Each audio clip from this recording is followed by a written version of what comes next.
岁的林小满从小就没有爸爸，如今他的妈妈生病了，家里也没钱给妈妈治病。乖巧懂事聪明的小满从菜地摘了一堆新鲜的菜，说想要去县里换2个鸡蛋给他妈妈补一补。你说你非要跟着来受这罪，晒得红屁股似的，让你妈瞧见不知道的多心疼。说完又拿出自己都舍不得的水给林小满，来喝点，别晒出毛病。林小满从小就是个嘴甜爱笑的，知道钱婶子这是心疼自己，被念叨也乐呵呵。奶奶先喝。小满，叔也渴了。小满喝，别搭理你叔，他自己有。钱三看小孩被逗得一愣一愣，没忍住乐得直笑，逗小孩真有意思。钱三在大队里负责开拖拉机，拖拉机每月都要开到县里定期检修，他顺路把要来县城里买东西的老娘带上。此时已经到县里的林小满被钱婶子牵着，挤到人多的菜场一块空地摆出了东西，才松了口气。小满快擦擦你得汗，满头都是了。奶奶也擦。旁边卖冷饮的大爷看着小丫头热成这样，好心开口说了句：大妹子，你这命可真好啊，孙女这么乖，换杯冷饮给她尝尝呗，拿把青菜来换就成。林小满一听，拉着钱婶子摇摇头：奶奶，小满不喝。钱婶子怕他热得不行，把草帽给他摘了透透气。你不渴奶也渴了，在这等着，不许乱跑。那大爷顺着他视线看了眼摘了帽子的林小满，一看吓得差点把腿给崴了，没忍住盯着问了句：这小丫头是你孙女？怎么长得不像啊？没，就是瞧这女娃娃长得有福气。是这说法，村里人都这么说。奇了怪了，这小丫头怎么长得和宋家那混小子一个模子刻出来似的？钱婶子回到林小满身边的时候，捧着一壶冷饮，端，小满喝点，在嘴里含一会儿再吞下去。可是奶奶，小满没有钱。奶奶请小满喝的，不要钱。谢谢奶奶。林小满低头抿了一小口在嘴里，然后听话含着。清凉的薄荷水一下子在嘴里漫开，好像被热气拥堵的呼吸道也瞬间冰凉通畅。这冰冰凉凉的舒爽让被太阳晒了一中午的脑袋都不再昏昏沉沉。钱婶子见钱小满眼睛顿时晶亮，就知道自己这冷饮换得值。喜欢就再喝点，喝了舒服。奶奶喝，小满再喝。在旁边的赵大爷瞧着林小满那乖巧懂事又贴心的模样，瞬间摇着头笑，自己也真是老糊涂了，就宋家那脸皮比脚皮，我的混人哪里生得出这样的闺女？林小满把他那一小篮子的青菜摆出来，每一根都是他摘的最新鲜、最嫩、最好吃的菜。看着这一小篮子的菜，其实他来县城不仅仅是为了用菜换鸡蛋，而是为了来县城找他那不靠谱的亲爹。县医院旁的2层矮房，一群混混围着方桌玩牌。宋承景突然觉得鼻子有些痒，强忍着打喷嚏的冲动，都不用想，准是有人在背后骂他。宋承景瞥了一眼今天一整天都没碰一根烟的祥子，烟都不抽了，媳妇管这么严？不抽了，是不前不久我媳妇刚给我生了个闺女嘛？我们这些大老爷们闻味烟味没什么，我闺女那么娇嫩的娃，舍不得让她闻，医生部都说了，烟味对娃不好。你倒是个疼媳妇疼闺女的。哈哈，陈哥，等你有了闺女你就懂了，小姑娘哭2声都和猫叫似的，特招人疼，恨不得把好东西都捧她面前去。祥子也不管他陈哥脸多冷淡，还是咧着没心没肺的笑脸殷勤地凑上前说道：陈哥，这不我有了媳妇也有了孩子嘛，就不想再这样成天混下去，但又不知道找点事没事干，你看。行吧，回头我和我大哥说句，他厂里缺个临时工。不过我也丑话说在前头，我大哥在的是机械厂，过去干的都是正式工不愿意干的重活累活。这些国营厂里头正式工的派头你们也清楚，做临时工难免要受气，待遇还没正式工好，1个月到手也没多少钱，还没正式工的那些福利待遇，纯受气的活，你自己考虑清楚。陈哥，你放心，我不怕苦不怕累，受气也没事。成，那你收拾收拾，等会儿跟着我去机械厂找我大哥。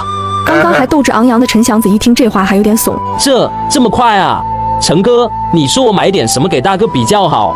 用不着，送礼别送出麻烦来，少给我大哥添乱，你把自己拾掇得干净点就行。知道了，陈哥。还在农贸市场挤着的林小满偷偷用余光瞄几眼不远处的国营饭店，他在等，因为脑子里的那本书上说他那不靠谱的爹经常来着，他今天来就是想碰碰运气。旁边的赵大爷眼神没离开过林小满，赵大爷看得心惊，怎么就和宋家那混小子一模一样？他和宋家沾亲带故，宋承景那混小子是他看着长大的，这丫头弟模样和宋承景那混小子小时候长得就没差。不行，这不行，这丫头要说和宋承景没关系，我不信，这事必须得和宋承景爹妈说一声。赵大爷看着林小满那张脸都心虚，得知他要用那一小篮子的菜换鸡蛋给生病的妈补身子，于是拿出5个给林小满换那一篮子菜。爷爷，多了。你拿着吧，不缺这2个蛋，你带回去给你妈补补身子。把鸡蛋硬塞给小丫头后，赵大爷就走了。旁边摆摊的熟人看他这么早回去，还稀奇问了句：“老赵，怎么回去的这么早？”有点事，先回去了。我得回去把这事告诉那臭小子爹娘才行，真怕这臭小子在外面干了什么流氓事。金哥一直被赵大爷在心底来回念叨，来回骂的宋成景没忍住打了个震天响的喷嚏。成哥，你这没事吧？你今天打了不少喷嚏，别是病了？要不顺路去医院找你爸开点药？用不着，你收拾好了，收拾好我们就先去找我大哥。你们继续玩，这点吃午饭太迟，我们改吃晚饭。县医院离宋成景大哥所在的机械厂不远，走个10分钟就到了。宋成景的大哥比他大7岁，现在29。大哥，我把人给带来了。宋成恒也不废话，对着陈祥子开口：“你去人事那领张申请表，然后填好交上去，明天准时来干活。等你来了，会有人带你，跟着组长干就行。”祥子出去后，宋成恒看着宋成景问了句：“钱还够不够花？”这一听，宋成景可就乐了：“钱啊，有嫌多的。大哥，你要给我零花钱吗？刚好我晚上要去国营酒店请客吃饭。”宋成恒从兜里掏出5块钱给宋成景：“钱用你自己身上，别总请些狐朋狗友。也22的人了，也可以考虑考虑结婚的事。”宋成景听到结婚就没好脸色：“不结，谁来也不结。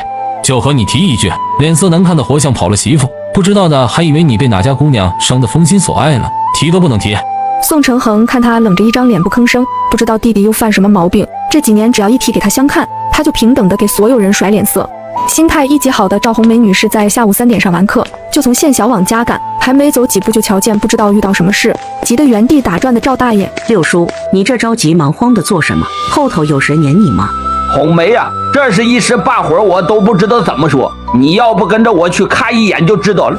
小女孩去县城里卖菜，只因长得太像城里出了名的小混混，路人一眼就能认出这是小混混的亲生女儿，就连小混混亲爸都觉得这是自己家的亲乖孙。六叔，你这到底是遇上什么事了？红梅呀，程景这些年有没有和哪个姑娘好过？啊，怎么好端端这么问？程景那混小子，你又不是不知道，一提要给他介绍对象，就跟触了天条似的，压根就还没开那窍。我倒是盼星星盼月亮，希望他能有个人管管他也好。等赵大爷扯着赵红梅过来的时候，左看右看没看到小摊上的那个小姑娘，他急得连忙提高音量问：“老张、老王，原先在这的女娃娃去哪了？”去医院了，小丫头妈妈病了，刚好这离医院近，我们让她去那抓点药。她没钱，我们索性收了你给她的鸡蛋，凑个几毛钱给她买2粒药。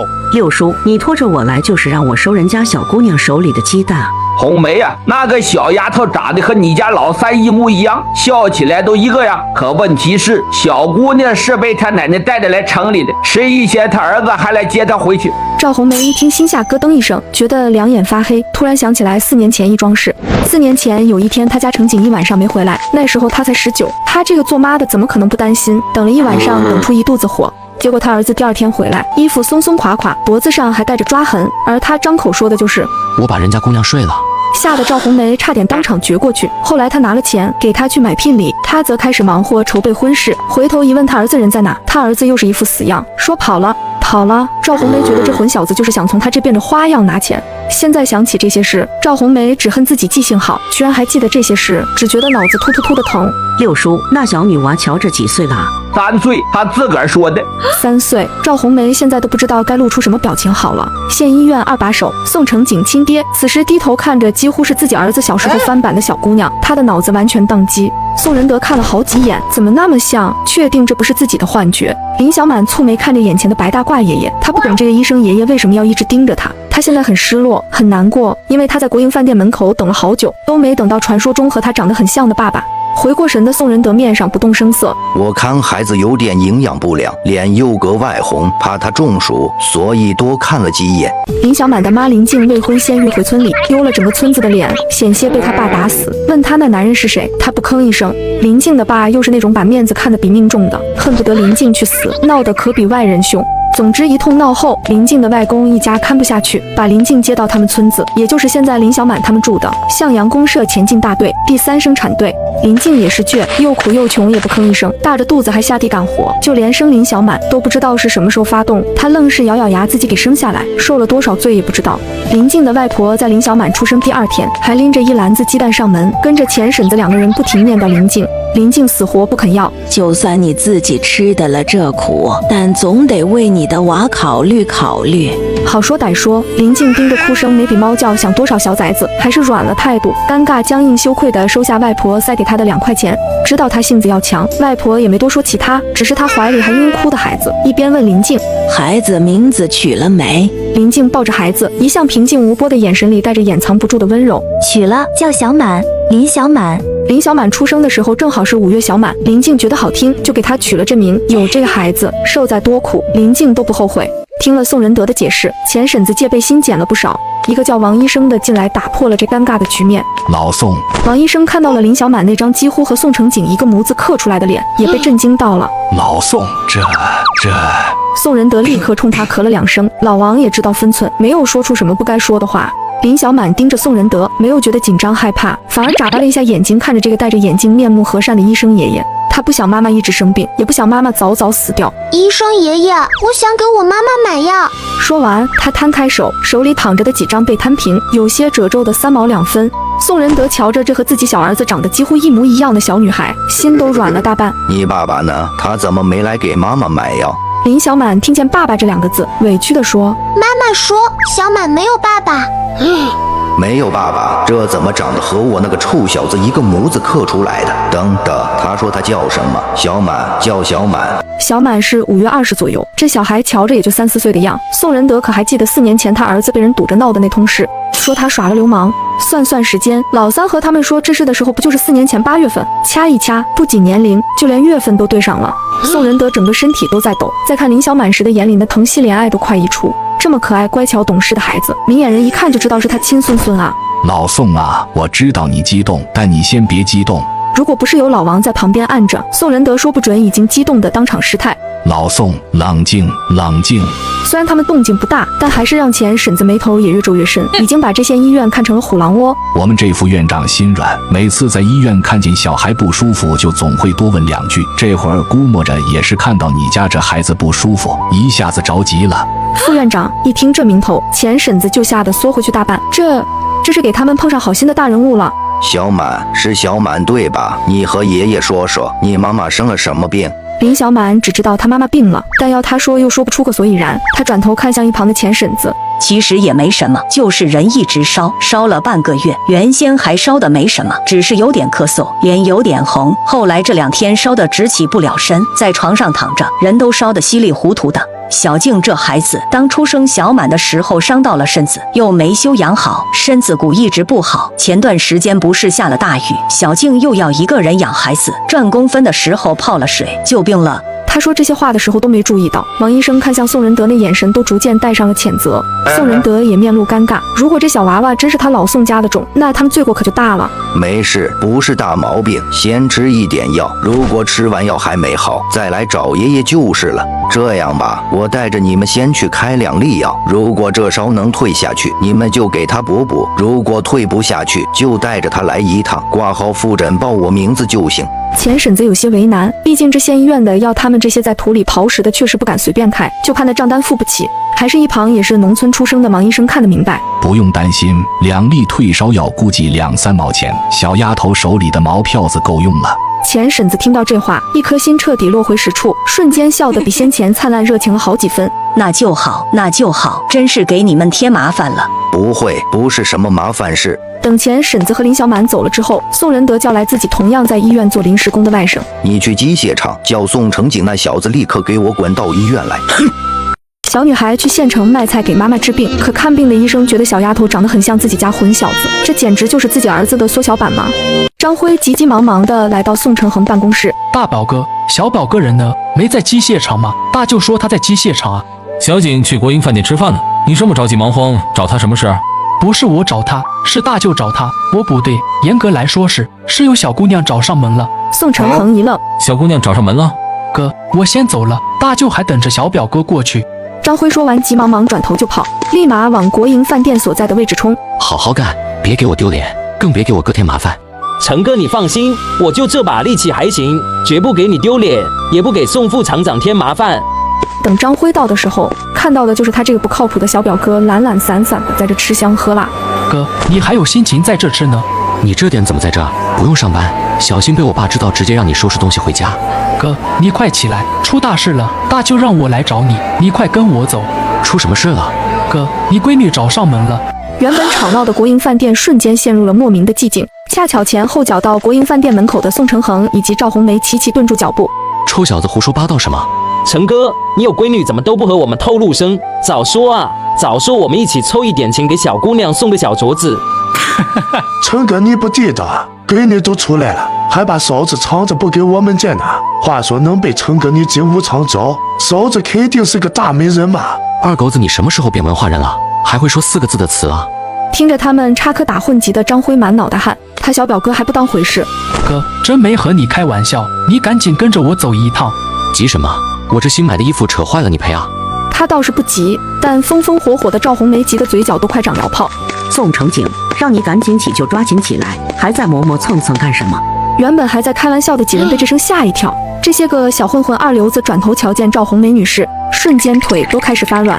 没办法，这人是县小的年级主任，他们小时候都领教过他的厉害。成，走吧走吧，顺带看看我闺女长什么样。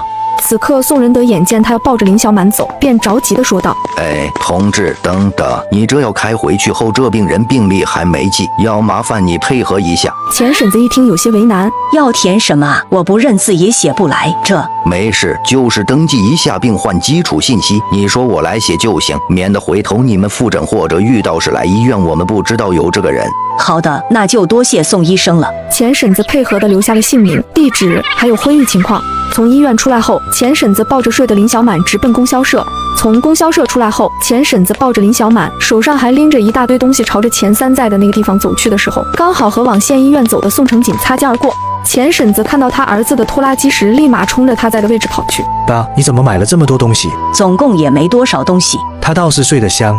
累了，一大早跟着我们出来折腾，还跑县卫生所给妈买了2颗药，累了一天，不哭不闹。如果是铁子那小子，早就在地上撒泼打滚了。钱三也知道自己侄子德行，笑得不行，接着又朝着天上看了眼，黑压压一片，变了神色。估计等会儿要下大雨，我们赶紧赶回去。下午闷热成那样，我就猜着要下大雨，所以赶紧买完东西来这等你。没想到你比我还快，赶紧的，趁着现在没雨赶紧回去，这拖拉机可不能被水淹了。赵红梅和宋承景冲进宋仁德办公室，左右看了好几圈，别说小孩，就连个人影都没瞧见。他心急眼热地问老伴：人呢？老宋，人去哪了？张辉也挤在他们俩兄弟后头，探头探脑也看不清里头，还在那长得和堵墙似的两兄弟后头嚷嚷：陈景哥，现在你总算信了吧？这闺女和你说不是你的，我都不相信。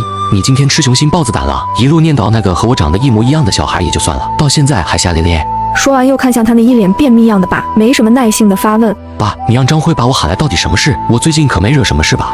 宋仁德狠狠地把张钱婶子口述的病历单甩到宋承景脸上。还没惹什么事，你看看你做的破事。老宋，你做什么？说归说，怎么还动手？宋承景看到单子上再熟悉不过的2个字的时候，宋承景瞬间阴沉着一张脸。林静未婚已孕。我就问你，4年前网吧那些人来闹的那晚，你是不是做了那档子事？宋承景回想4年前的那天晚上，不知道是谁睡了他就跑，还扔下5毛钱当买身钱的人，和他有个女儿。他紧盯着那串留下的地址，眼里带着火气，后槽牙几乎快被他磨碎。躺在床上半死不活的林静突然从梦中惊醒，起身强烈的咳嗽。林静在家里不受宠，家里3个姐姐1个弟弟，他爸想着要把她卖个好价钱，到时候好拿着给儿子娶个能干的媳妇。结果得知林静和哪个野男人上了床，还怀上了孩子。林静的爹气得要死，差点想把他打死。他眼神冰冷冷地看着他慌了神的爸和不再当哑巴的懦弱妈。你们养我到这么大，我没让你们出过一分，从回这个家开始就给家里干活，吃的也都是自己从地里种出来的粮。要说欠你们，也就欠你们生恩。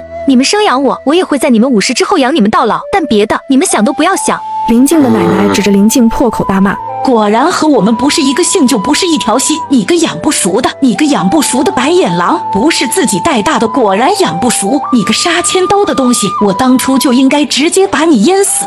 林静出生后便给了舅舅家养，也就跟着舅舅姓。一开始舅舅舅妈是真心疼林静，但奈何林静有个生怕他过太好的爹，仗着林静亲爹家亲戚的这层关系，时不时就要上门要点东西。一直到林静10岁，他大舅和舅妈有了自己的孩子。一看他们有了自己的孩子，林静的爹脑子一转，反正这样丫头年纪也大了，可以给家里干活，再随便养2年还能嫁出去，索性耍无赖把林静要了回去。宋承景拿着林静的地址就跑了。等宋仁德和赵红梅从办公室下来的时候，只看到大儿子的身影。人呢？小景跑哪去了？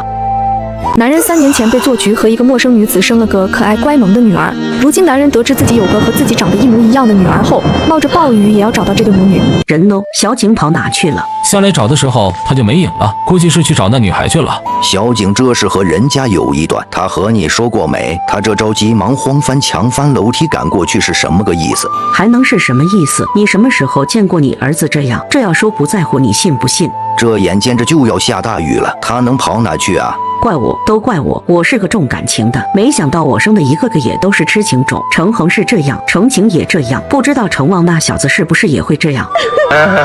妈，你可能忘了，我是我爸前妻生的。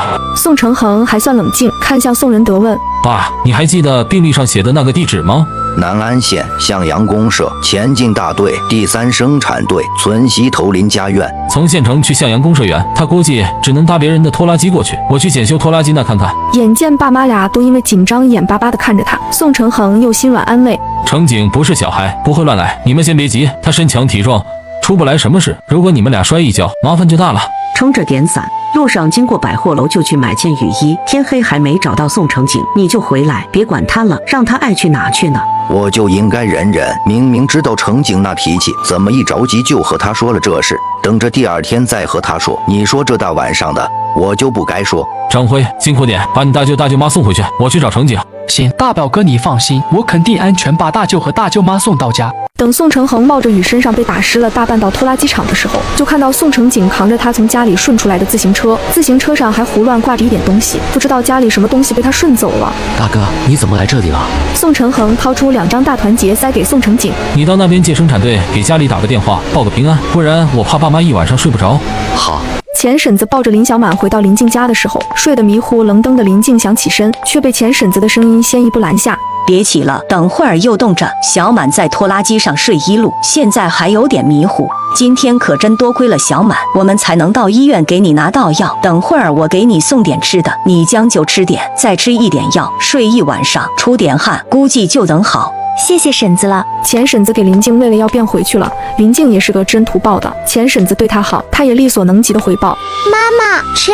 看到鸡蛋，林静立刻皱眉。谁给的？林小满眨巴2下眼睛，想到那个慈眉善目的医生爷爷，乖巧的回答：爷爷给的。林小满是个很懂事早熟的孩子，他知道妈妈不高兴，小心翼翼的道歉：妈妈，小满错了。林静看着林小满这副模样，心底像是被刀剜了一块。错的哪里是林小满，分明是他。他知道他从来都不是一个合格的妈妈，因为他的自私带林小满来这个世上，让林小满跟着他受苦受累。林小满鼻酸的低头，感觉自己就像村里人说的是个小累赘。林静紧紧地抱住林小满，小满很快就在妈妈怀里睡着了。小满，是妈妈对不起你。晚上外头的风雨比睡前还要大，门外的敲门声没有停止，但这大半夜的，林静还是没有随便开门。谁啊？小静啊，是林贵叔和林婶子。林婶，出什么事了？没什么事，就是有个人找你，我说让他第2天来找你，他都不肯，说听说你病了。怎么说呢？我估摸着你可能认识。说这话的时候，林婶子快速地瞥了一眼身后站着浑身都被雨水打湿，身上还有泥，但是面上看不出多狼狈的年轻人。林婶子夫妇也是个眼尖的，眼前的这个男人和林小满长得一模一样，这是亲爹找上门了。主要是他听说你病了，又说他爸是医生，还有县医院开的证明，我就想着你不是病了这多天，这病下去还得了？他还带着药来，我就想着让他给你看看。林静刚打开门，再看清站在门口的那个身影，就顿时脸上血色退了个干净，脑子一片空白，就连自己想说什么也忘得一干二净。宋承景冲着他露出令人不寒而栗的笑。好久不见，林静。他认出了眼前这个人，也想起了当初的那一晚的事，羞赧愤恨都有。但现在更让他担心的是，害怕他来抢走林小满。宋承景的视线在林静出来的那一刻开始，就没从他身上离开过。这还是他清醒的时候第一次看清这个被他在心底骂了4年的人。林静啊，这站在外头多了，要不还是进屋去聊吧。对，先进屋吧，先进屋。小宋同志这大暴雨天过来，全身淋得湿透，我让他在我家换件干的衣服再来，他都等不及，回头再病了就不好了。不认识。行，不认识也没必要认识，我来也不为别的，就是来和你谈谈我闺女的事。最终还是如了宋承景的愿，进了屋。宋承景环顾一圈这破旧屋子，又瞥了一眼躺在床上累得呼呼大睡、雷打不动的林小满。我不可能让我闺女待在这，你连自己都照顾不好，还需要她来照顾。你觉得她跟着你很好吗？我不会把林小满交给你这种人。我这种人？我这种什么人？混混，二流子。林静愤怒地开口。当初如果不是你给我下药，发生那些事，怎么会有林小满？你现在又凭什么来和我抢女儿？什么叫我给你下药？宋承景察觉到一丝不对劲。你认不认识王八？那是谁？他也是后来知道，当初东街那群人看他不爽，想要把他弄死，所以特意给他下药，还找来女人和他发生关系，好坐实他的流氓罪。林静也从宋承景的口气里听出了不对劲，两人把当初的事拿出来摊开了说，说到最后两人都陷入了沉默。一个被做局要被送进去的倒霉鬼，遇上一个更倒霉被抓来的替死鬼，干柴烈火的睡了一觉，然后成了现在这局面。